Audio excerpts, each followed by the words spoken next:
Saints, back again. This is my last exhortation for the day. Some people call me poet, some people call me prophet. My presentation name is not for sale. It's a gift God gave me, can't put a price on it. Take all the names, throw them away, because they don't mean anything. The only name I want you to remember on this platform is Jesus. And that's the name, how you doing, sister, that you go, that I want you to remember when I leave now. So you see my exhortation with on my platform. See, I know my eyes look kind of teary, so I'm going to share something with y'all, right? It just shook me because, when I was talking about early about, how God will confirm God will confirm whether he's with you or not.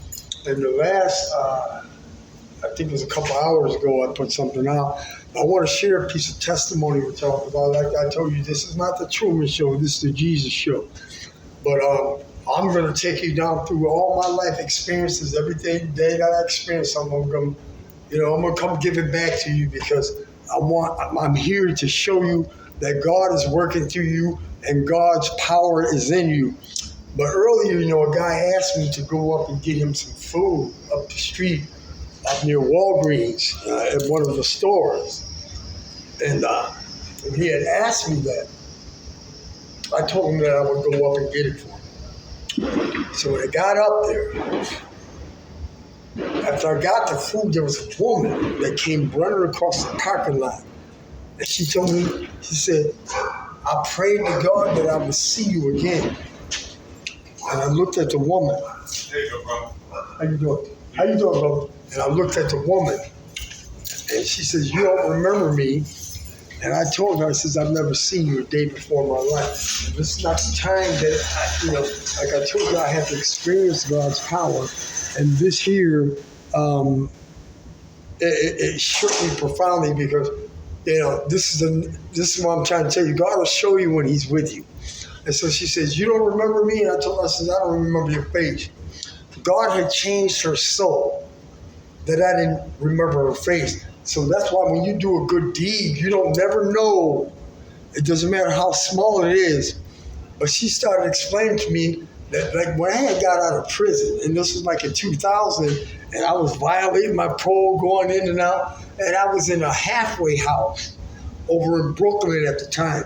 And she, the money I had, I didn't have a lot of money, but she had asked me for some money. She was sitting on 46th Street and 8th Avenue with her two children. And she had, she was going through something.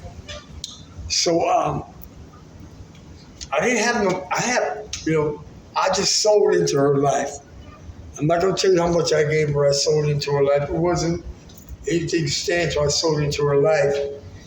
But she came back, and I try to tell people sometimes you do a good deed and people expect, this is what I'm talking about, patience.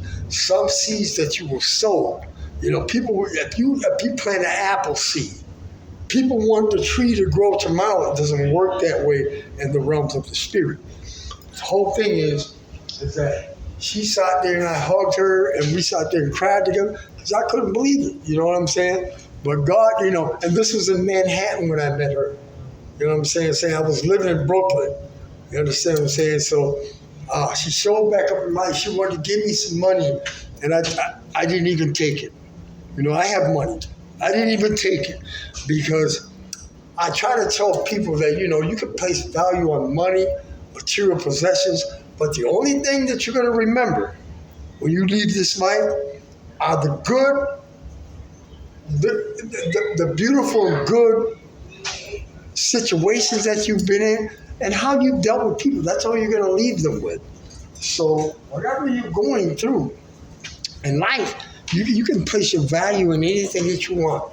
But the whole thing is, hey, buddy, how you doing? I'm fine, thank you. He's good. He's all right. How you guys doing? Okay. But the only thing that you really take with you is the memories. And the only people that are going to keep is the memories that you had with them. So that was a great moment for me. And I told her to keep the money. And when I got back to the place, the guy wanted me, he wanted to pay me. He gave me a $20 bill. I went and got I told him to keep it. You know what I'm saying? Because it was so profound for me to let me know, because when you start walking with God, people will alienate you. I just need to know that God was still with me and He sent the confirmation. So, listen, I'm trying to tell you guys, put your faith in God. Don't put it in anything else. People will let you down. Situations will let you down. People will turn their back on you. And that's why I tell people, it's hard for me to find people that can really, because the faith that I have is so powerful. You understand what I'm saying? When I invest in something, I'm all in. You understand? When I love hard. So I don't, there's nothing phony about me. So I just want to leave you guys with that tonight, with that piece of testimony. And God is so good, But it was just good, man. This is like 2000. It's like 20, 24 years ago. But, that seed that I sowed came back to touch me. So when you're making investments, don't expect them to come the next day. It doesn't work that way.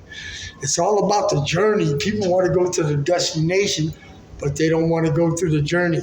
So, I love all y'all, man. I don't have any animosity in my heart. Scripture says, the prayers of a righteous man availeth much. I'm not right by what you see me doing.